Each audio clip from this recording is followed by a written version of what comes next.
ప్రభువు ప్రియరక్షకుడైన యేసుక్రీస్తు యొక్క పరిశుద్ధమైన ఘనమైన నామమునకు మహిమ కలుగునుగాక. ఈ యొక్క పరిశుద్ధమైన దినమున యెహోవా దేవుడు ఒక వాగ్దానమును ఇచ్చి,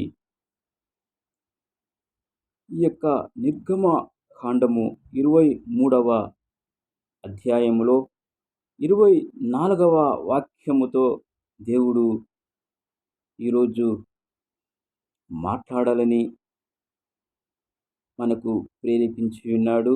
కాబట్టి ప్రియ దేవుని సంగమా, ఈ 24వ వాక్యము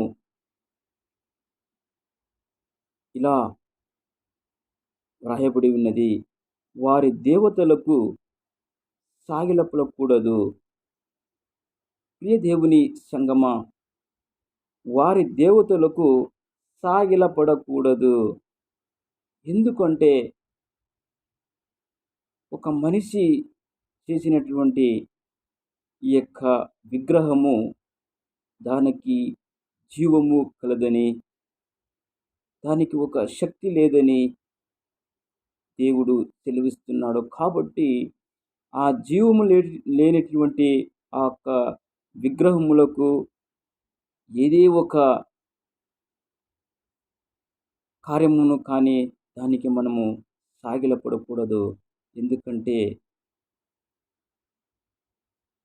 దేవుడు ఒక జీవము కలిగినటువంటి వారై ఉన్నారు. కాబట్టి జీవము లేనటువంటి దానికి మనము సాగిలపడకూడదు. మనలను సృష్టించిన వాడే దేవుడు, కానీ మనము సృష్టించినటువంటి ఆ విగ్రహము ఏంటి? దేవుడై ఉండొచ్చు. కాబట్టి మనము దానికి సాగిలపడకూడదు, వాటిని పూజింపకూడదు. రెండో మాట, దానికి మనము పూజింపకూడదు. ఆ జీవము కలిగేటువంటి దేవుణ్ణి పూజించాలనే కానీ ఆయన్ని మనం ఘనపరించాలా, ఆయన్ని స్తుతించాలా, ఆయనతో మోకరించి ప్రార్థించాలనే కానీ మనిషి సృష్టించినటువంటి ఆ యొక్క విగ్రహములకు మనము సాగిలపడకూడదు. వారి క్రియల వంటి క్రియలు చేయక వారిని తప్పక నిర్మూలము చేసి వారి విగ్రహములను బొత్తిగా పగలగొట్టవలెను. ఒకవేళ మనము ఆ యొక్క విగ్రహములను మనము ఇంటిలో కానీ ఏదో ఒక ప్లేస్లో మనం పెట్టుకొని దాన్ని మనం సాగిలపడకుండా ఉంటే, ఒకవేళ దేవుడు చెబుతున్నాడు దానిని పగలగొట్టవలెను అంటే, మీ యొక్క హృదయములో దానిని ఆ స్థానము ఒకవేళ మనం పెట్టుకొని ఉంటే దాన్ని మీ యొక్క హృదయం నుండి తీసి పగలగొట్టవలెను, అంటే దాన్ని పారవేయవలెను. ఒకవేళ మనము హృదయములో ముందర ఆ కాలం నుంచి ఒకవేళ మనము ఏదో ఒక విగ్రహమును మనం పెట్టుకొని ఏదో ఒక దానికి ఒక స్థానము మన హృదయంలో ఇచ్చేదే అయితే దేవుడు చాలా బాధపడుతున్నాడు. ఈ యొక్క హృదయము దేవుని ఆలయమై ఉన్నది. కాబట్టి ఆ జీవము కలిగినటువంటి ఆ దేవుని మాత్రమే మనం ఆరాధించాలనే కానీ ఈ యొక్క విగ్రహములను ఈ హృదయములో పెట్టుకొని ఆరాధించుటకు వీల్లేదు. కాబట్టి దానిని హృదయం నుంచి తీసి బయట పారవేయి, పగలగొట్టు అని దేవుడు ఈ యొక్క వాగ్దానం ఇస్తూ ఉన్నాడు. 25వ వాక్యం సెలవిస్తున్నది. నిర్గమకాండం 23వ అధ్యాయములో 25వ వాక్యము సెలవిస్తున్నది: నీ దేవుడైన యెహోవానే సేవింపవలెను, అప్పుడు ఆయన నీ ఆహారమును నీ పానమును దీవించును. అంటే దేవుడైన యెహోవానే సేవింపవలెను. ఎలాంటే మనల్ని సృష్టించిన వాడు యెహోవా, మనల్ని ఆదరించుచున్నవారు యెహోవా, మనల్ని నడుపుతున్నవారు యెహోవా. కాబట్టి ఆయననే మనము సేవింపవలెను. అప్పుడు ఆయన నీ ఆహారమును నీ పానమును దీవించును. ఎప్పుడు ఆయనకు ఒక స్థానము ఇస్తున్నావో, ఎప్పుడు నువ్వు ఆయన్ని ఘనపరుచుచున్నావో, అలాంటే ఆయన ఆయన జీవము కలిగినటువంటి దేవుడు కాబట్టి ఆయన నీకు ఆహారమును, పానమును ఎల్లప్పుడూ ఆయన నీకు దీవించును.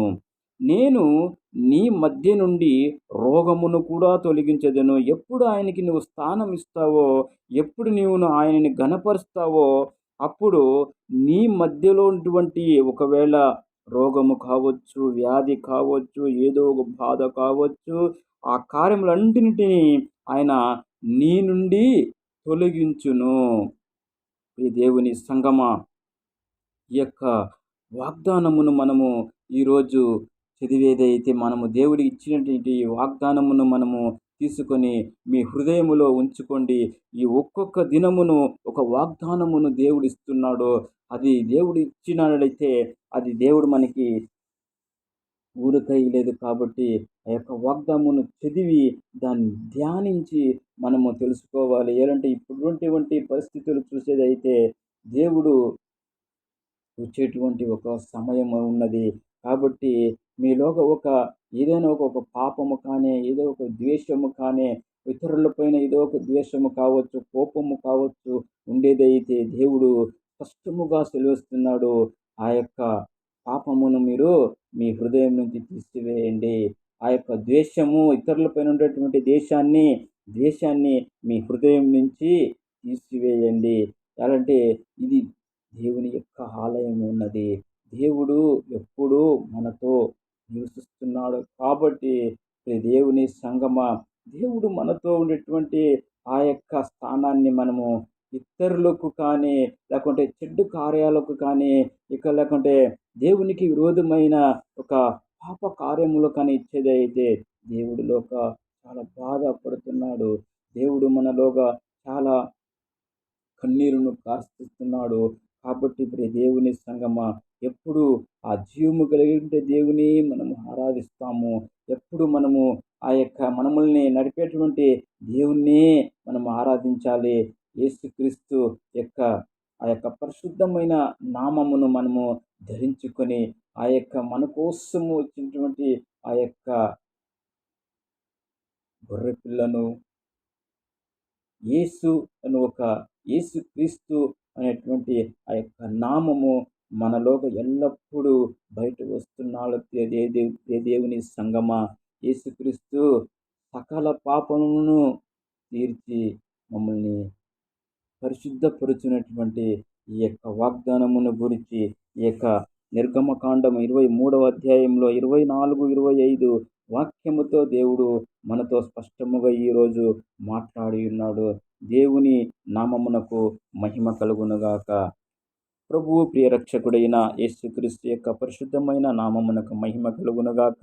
ఈ యొక్క వాగ్దానముతో పరిశుద్ధాత్మ దేవుడు మనతో కూడా మాట్లాడి ఈ వాగ్దానమును మనము ఈరోజు అంతా ధ్యానించి ఒకవేళ మనలోగా అపరిశుద్ధమైన కార్యములు మనలోగా ఆ పరిశుద్ధము లేనటువంటి ఒకవేళ ఆ కార్యములు ఉంటే మన హృదయం నుంచి తీసివేసి